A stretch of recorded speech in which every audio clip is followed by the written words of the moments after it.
Welcome to the Show Me the Way podcast. My name is Andrea Miller. I am your host alongside a dear, dear friend, Tammy Thompson, and we are so excited to bring this podcast to you. So, the Show Me the Way podcast is dedicated to exploring the journeys of those who have faced adversity and found themselves on unexpected paths.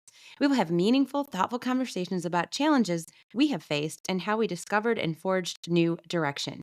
Prepare to be inspired and to uncover your own strength as you listen to relatable and motivating stories. Life has a way of twisting and turning, and we often need a fresh perspective to understand how to navigate. Let's show each other the way.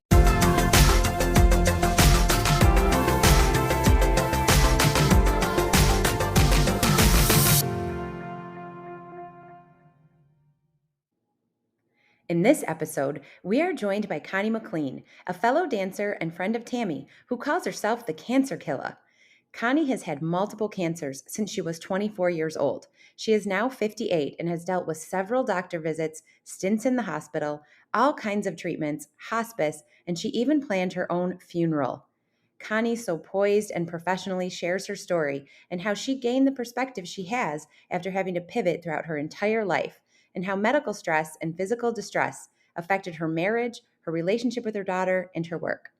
Superhero Connie has beat cancer and continues to live life with an amazing mindset and is a true inspiration to us all on how to listen to our bodies, take advice, but advocate for ourselves, to seek faith, go after our own strength, and remain positive and hopeful. I know you'll learn from her like Tammy and I did, and you'll be interested to hear how Connie has paved her way. Hey, welcome back to the Show Me the Way podcast. We are receiving so much positive feedback and the reviews are so much fun. Thank you so much for listening. Tammy and I are just beyond grateful for the support that we've received so far. I have been talking about starting a podcast for a long time now. I really love telling stories and hearing other people's stories, and I listen to podcasts and I just thought, I could do this. And so it's so much fun to see this actually happening. And we've been able to record and get such great feedback so far. And it's also wonderful to do it alongside one of my closest and longest friend. So it's really been fun to do this. Thank you, Tammy. Let's keep going with this. Thanks for saying that. It has been fun. It's been Yeah, so thank you. Today, we're super excited to interview Connie McLean, and I'm honored to have her on our show. Tammy danced with her years ago. And although the two haven't really seen each other in quite some time, maybe 20 plus years, when we talked about guests, Connie is someone who immediately came to Tammy's mind. And like I said, everyone has a story to tell. We don't know what exactly the story is that they're going to want to share, but everybody has something to share. And we're excited to listen to Connie. So welcome, Connie. Thank you. It's a pleasure being here. Thanks for asking me. Of course. And before we dive in, like we talked about at the last couple of podcasts, we're really trying to understand when people have dealt with some type of adversity and how they've pivoted and how their perspective has changed. So we'll get into those type of questions. But before we do, I want to let Tammy just tell how she knows Connie and anything else that she wants to share with us. Yeah, as Andrea said, Connie and I met years ago. I won't say how many years ago, but had joined our adult dance class. And, it's a group of 20 and 30 somethings just recreationally dancing and dancing on stage, right? So when she came into our class, she was just super fun and just a light. And I remember hearing some of her stories of challenges and hurdles she faced, some big hurdles in life. I'm not going to spill the beans. I'm going to let her decide what she's going to share and all of that. But when Andrea and I were starting to put this together and decide who could we invite to share their stories and how they've conquered different things, Connie was really one of the first people I thought of. That's wonderful. Thank you for sharing that. It's always nice to get a little perspective on that. And she's right. Immediately I started naming names and she said, Connie. So excited that you're here to join us so early in too, to really help us really kick off what we're trying to do with the Show Me the Way podcast. So thank you, Tammy. And with that, before we get into a little bit more of what Connie would like to share with us, Connie, would love to hear more about yourself, your background, your family, whatever you want to share. Sure. Thanks for those words, Tammy. You were a light as well, and I latched right onto you in dance class. My name is Connie. I'm 58. I'll be 59 in a few short weeks. I have a 36-year-old daughter. I'm divorced. I work full time as an intellectual property analyst. I come from a family of 6 kids, Wow. so I'm Wow. the 5th out of the 6, which this will come into play as I tell you my story. My first 4 siblings are all 2 years apart, and then 8 years later I was born, and then my younger sister was born 16 months later. So it's almost like 2 different families. Sounds like it. Yeah, so that's me in a nutshell. Wow. What is an intellectual property Property.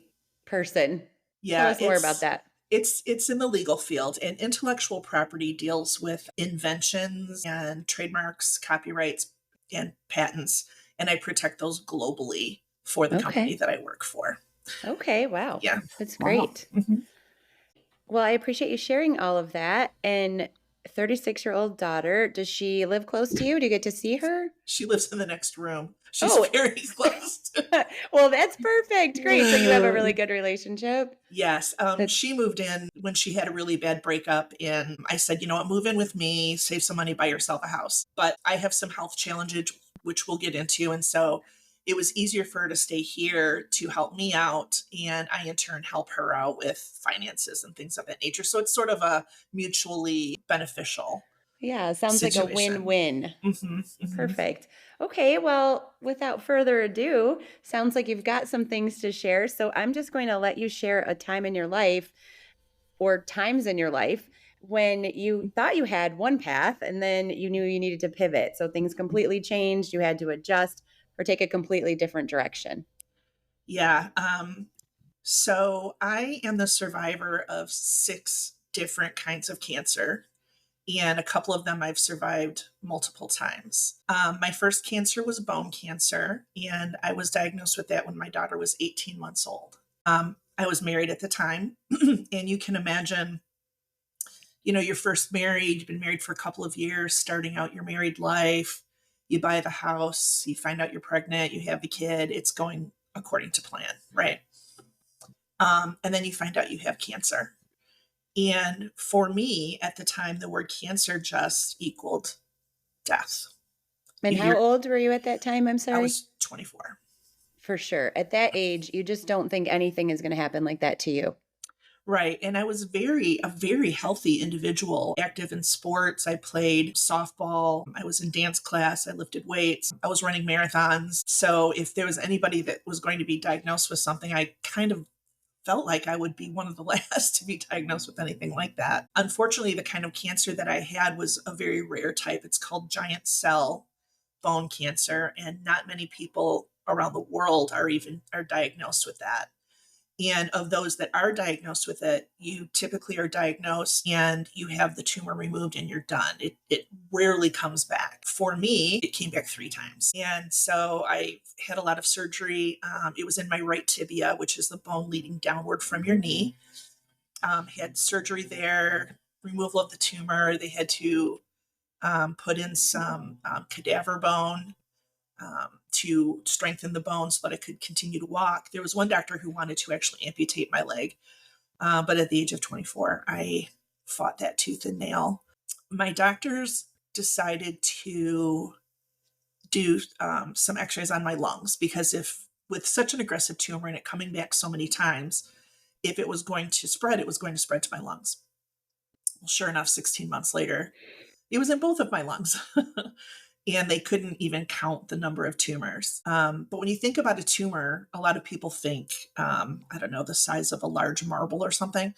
Tumors can range from the size of a grain of sand and up. So when you hear multiple tumors, imagine not all of them are the size of that large marble. So I had surgery on both of my lungs. That didn't work.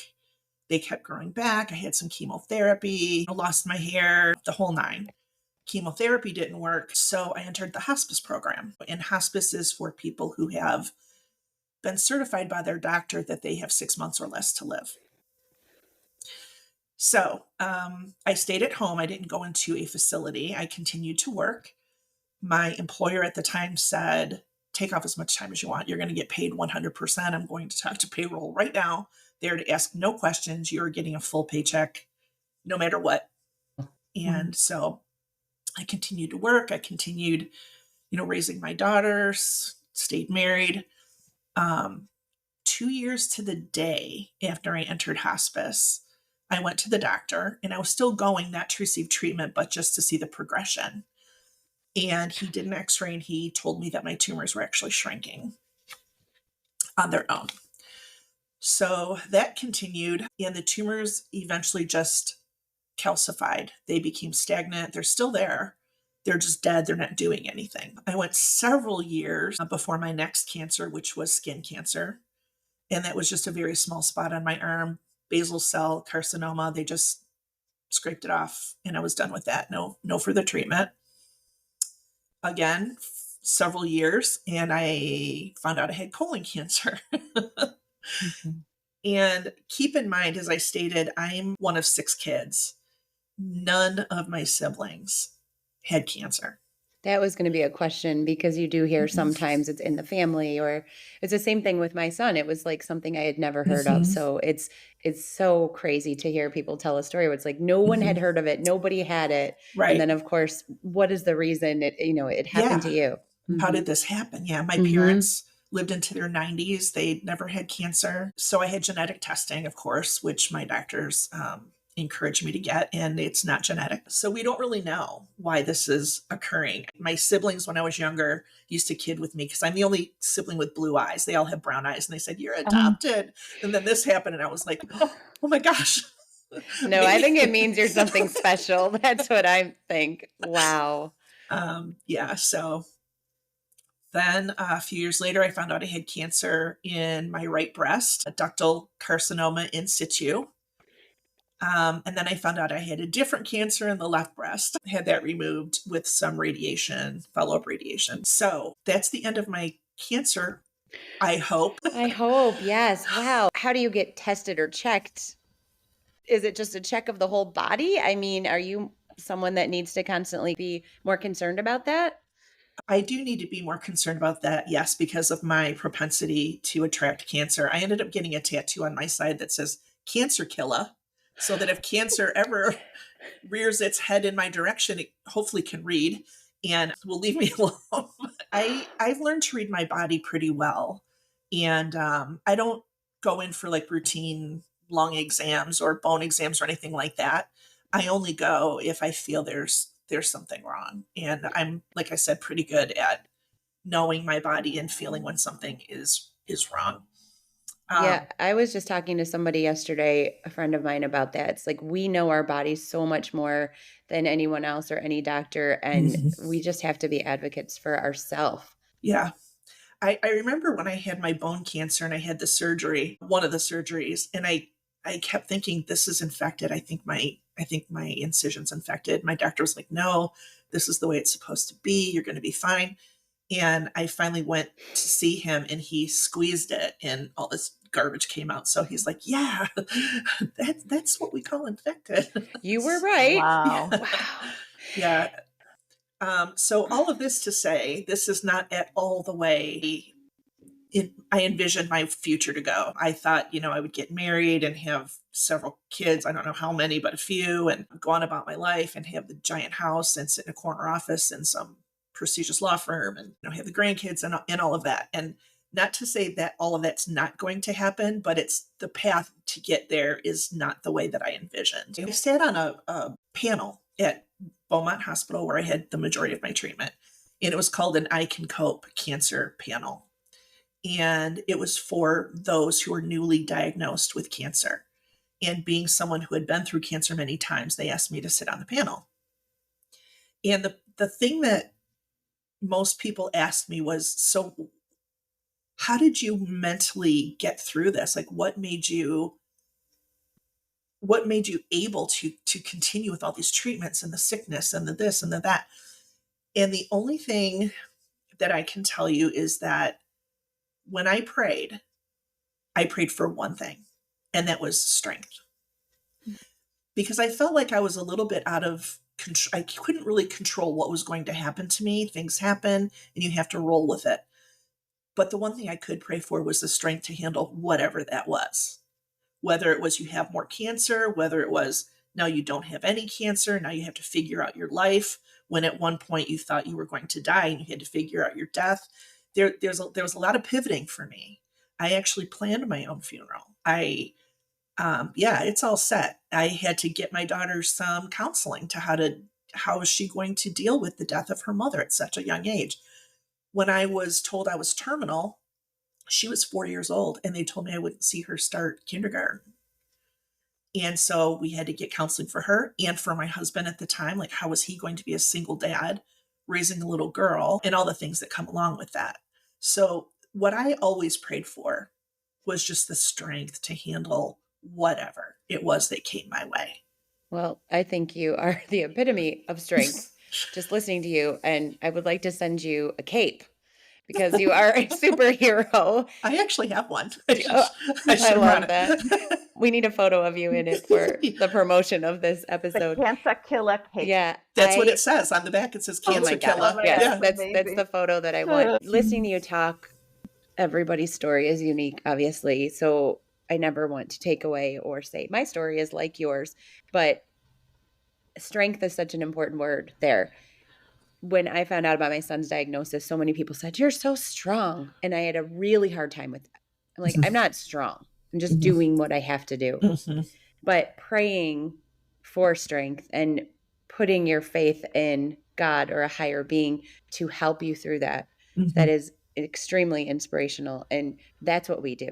We're not just immediately strong because we have to be. We find out what we have inside ourselves, and we pray for it, and we work with others, and we work through it, and we find our strength. And you are very inspirational for how that was your main focus.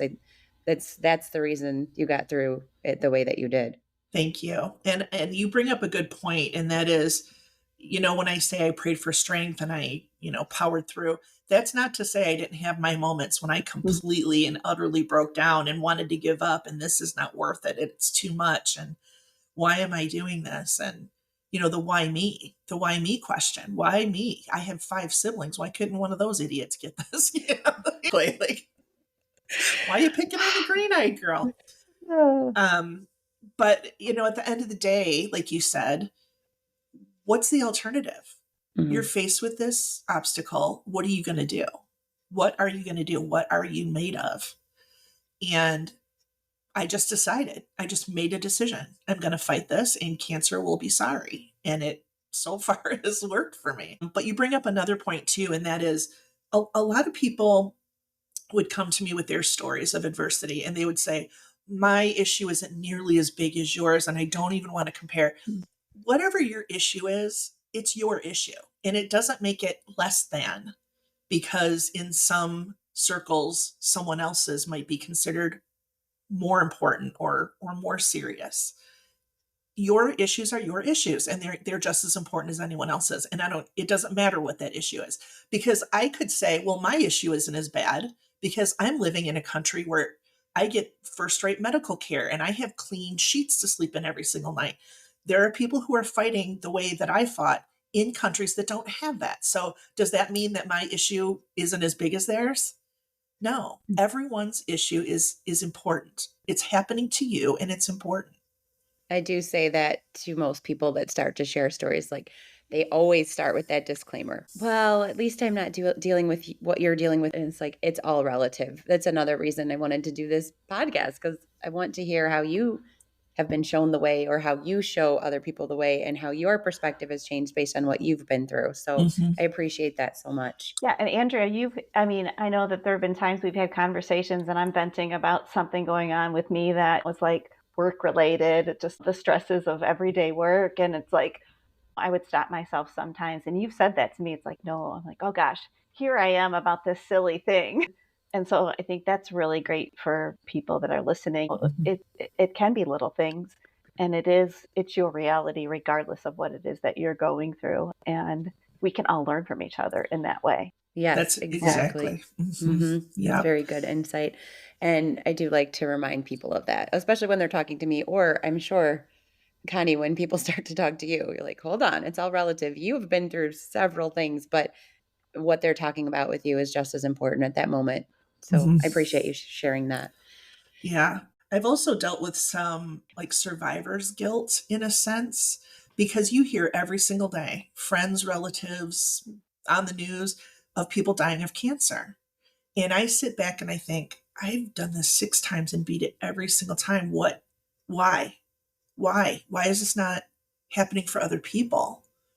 And there is some survivor's guilt there. And there's a lot of questions in my mind. Like, I have to believe that I was able to fight all of this stuff for a reason. And one of my fears is that I won't recognize that reason, that I Well, won't know why. Wow. it sounds to me like you're already recognizing part of that reason, and that's sharing your story and not being afraid to do so. Also, you're so poised and professional with how you share it. Thank you. So your voice needs to be heard. And Thank you. that's why we wanted to have you. Now I know why we have you on this podcast. Thank I know you. why Tammy thought of you right away. And I thought of a couple things there. So one, Tammy, she didn't want to tell your story for you. So she said, we'll see where she goes. So I'm very grateful that you did share all of that with us. I know that that did come to mind. Cancer Killer, that came to mind when Tammy was wondering about stories of adversity. But we also wanted you to share whatever you wanted to share through the various things you've gone through. So thank you for being comfortable sharing that incredible story with us. It's truly my pleasure. This is one thing that I'm an open book about. I have never shied away from telling my story, every single detail, nook and cranny, whether you want to hear it or not. Yeah, I've always been very open with this, and in the hopes that it will help somebody somewhere.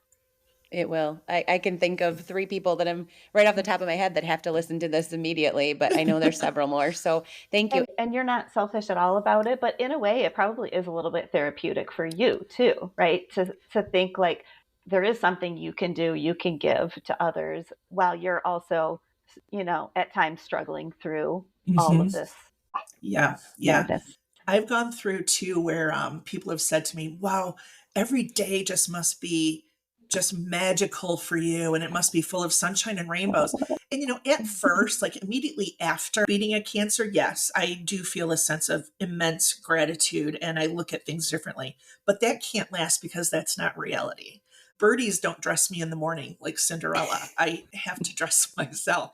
And the way I know, for me, the way that I know that I'm healed is when I'm living my life as I would have had this never happened. Oh, I love that. Just living my life the way I would have anyway. That's a message for sure. Mhm. I love that. The other thing that you made me think of too was when my son was diagnosed, I didn't like when people said everything happens for a reason. I was really put off by that phrase. Since then, it's been 10 years. I actually appreciate that phrase more. And I don't know how you feel about that phrase, but I do believe that, like I said, you've got this story to share. I wish it wasn't that journey, but it may have happened for a reason simply because of that. What do you think Mhm. about that phrase? Yeah, I think I feel about it the same way as you do because, when you're in the thick of it and you hear everything happens for a reason while you're throwing up and you're emaciated and your 3-year-old needs you, but you can't be there for her, you can't comprehend a good enough reason. But once you're through it, there is a reason. And it's yours to decide and figure out what that reason is. Wow. And too, Andrew, it was very inspirational when I listened to you. I always put myself in other people's shoes and I think, how would I have handled that? How would I have handled the news that my daughter has a muscular dystrophy? And I can never put myself in your shoes because I'm not in your shoes. But I can just imagine what that must be like. Yeah, And you're right. Different stages, like how you feel immediately, how you feel going through it, and then how you feel maybe when you get either cancer free, hopefully for the rest of your life, or when you get to a stable point. Such different phases and such a different perspective and thought management at that time. Mhm. It almost becomes a joke. Like when I say out loud, "Oh gosh, I have a really bad headache." My daughter's like, "Ah, it's probably brain cancer." It's just like you have to throw in a sense of humor in there. Otherwise, you'd cry all the time. Right. There was a point when I was watching a television commercial, and it was about uterine cancer and the symptoms of uterine cancer. And I said to my daughter, "Oh my gosh, I have like the majority of those symptoms." And she goes, "Well, there's one issue though. And I said, what's that? And she said, you don't have a uterus. You had a hysterectomy. I was like, oh. Thanks Wow, for your that's thoughts. awesome. Thank God. But that's so funny because I don't know. Last night I was with some friends and we got into a huge medical discussion. It could be because one of the friends is a physician's assistant. So you open up that Pandora box and she has all kinds of input. We were talking about different things, but she is a survivor of breast cancer. And she said a similar thing, like if her elbow hurts or her knee hurts, she recognizes there can be a follow-up joint issue after going through breast cancer. And she's like, oh gosh, it's back. So I can only imagine that if you've been through that, you're constantly thinking, what's next? Yeah. At this point, it's become more of an annoyance than anything. Just like, ugh. Here we go again. I'm literally running out of body parts. I mean, my brother was recently diagnosed with prostate cancer, and I was like, oh, he beat me to it. And he's like, that's one you can't do. Oh my goodness. Well, I hope he is doing okay. He is. He's doing well. Wow. Well, there were other questions, but you really did touch on them because it was about how you've reacted, the perspective you've given, and what type of advice you would give others. So, like we talked about before we pressed record, you and I and Tammy, we probably could talk all day. But in the interest of making sure that people will have the time to follow and listen to this amazing show, I just want to kind of jump ahead to that. Is there a piece of advice or something that you would want listeners to hear? I would say go with your gut. Go to the doctors, listen to what they have to say. It's Western medicine. It's the best that you can get, but you have to go with your gut and your heart. I mean, there were times my doctors wanted to do more chemo to try to do more surgery, and I said, no, I'm done. And that's when my tumor stopped growing. Wow. So you kind of have to listen to the doctors. I'm not saying don't discount what they have to say, but you are the only one who knows your body, and you have to decide and make that decision for yourself. Listen to your gut, listen to your heart, listen to your head. I'm sure that you've taught quite a few things to your daughter. Do you think she understands that in her own health journey? Yes, and she blames me because she's getting her very first mammogram tomorrow at the age of 36. And she's like, thanks, Mom. But yeah, I mean, I've definitely showed her, you do have to listen to your body. And unfortunately for her, because of her relationship to me, she's going to have to go through some things that most people don't have to go through. Right. But I appreciate that she's learned so much from her cancer killer superhero mother. And I know that everybody that listens to this is going to learn something from you as well, even if they are not going through something as extreme as what you've went through, just like you said, for anything else that they're dealing with. Or, just when you were talking about your siblings, like that made me think of a lot of people too, like how do you deal with siblings, the survivor guilt? You made me think of my older son who does not have muscular dystrophy and what goes through his mind. So this is a message for everybody, not just people that have gone through a medical condition like what you have. I don't know anyone who's gone through anything like you have, but sharing that story, that's exactly what I wanted to do with this podcast. So thank you so much. Very early on, we haven't recorded that many episodes yet, and already this is exactly what I was hoping to get out. So can't say thank you enough for being on here and sharing your story so openly with us. It's like I said, it's my pleasure. Tammy, thank you for thinking of me. Andrea, thanks for the invite. This has been a real pleasure, and I just hope it helps someone. It will, for sure. So the next thing from you is I need a picture of you in that cape, or just the cape. I will. I'll send it. And we will get this out very shortly so that everybody can hear the message. And it was an honor talking to you this morning. Thanks. Thank you, Connie. Thanks so much. Ditto. Thanks, guys. Thank you for joining us for the Show Me the Way podcast. We truly appreciate you tuning in to today's episode about overcoming adversity and finding your path. We hope it brought you new insights, empowered you with perspective, and inspired you to find joy in your journey. If you enjoyed this episode, don't forget to subscribe and share it with someone who could use a little motivation. Until next time, keep seeking the light and showing the way.